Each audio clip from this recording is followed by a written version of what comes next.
Assalamu alaikum wa rahmatullah. So the question is, why does Islam treat women in such a discriminatory fashion? Why are the rules so different for men and women? Well, the response to this is actually quite simple.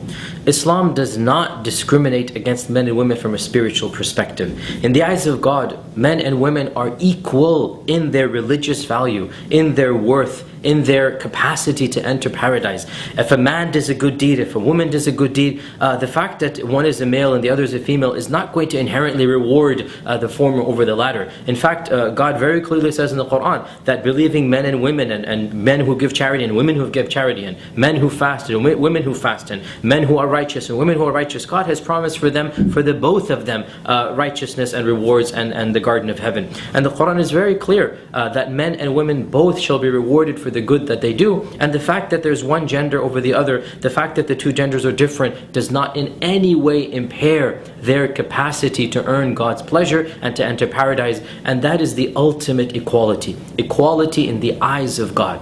Now, for the laws of this world, there is no question that Islam has different sets of laws for men and women, but rather than viewing them as discriminatory, we as Muslims believe that these laws are more conducive to each gender. I mean, after all, men are capable of certain things, women are capable of certain things. Men cannot give birth, women give birth. Women are more nurturing. There are different talents, there are different capacities. Men are physically, physiologically, biologically different than women. And so God has created the two of us, and He knows that which is conducive to our environment. He knows that which is conducive to our gender, and therefore He has made laws that pertain to these genders. From the perspective of Islam, it's simply not logical, it's not rational, it's not reasonable to compare the roles of men and women in society, because men and women are not the same. Allah says in the Quran, وَلَيْسَ الذَّكَرُ كَالْأُنثَى, that the male is not like the female is not like the male. They are different from many different perspectives,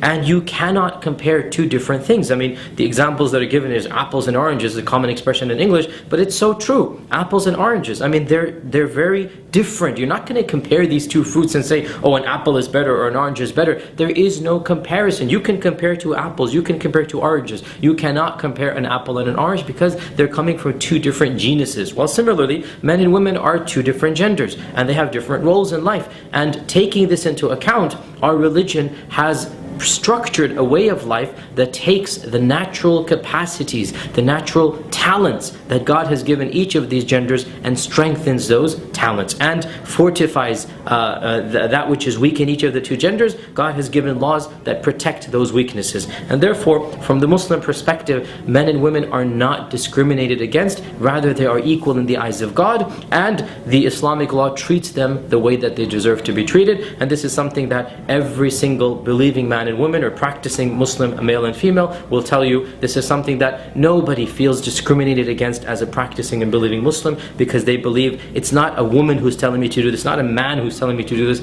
it is God who's telling me to live my life the way that I want to and the way that He wishes me to do so. And when I live my life in that way, I find comfort, I find peace, I find the pleasure of God, and that is the ultimate happiness of Islam.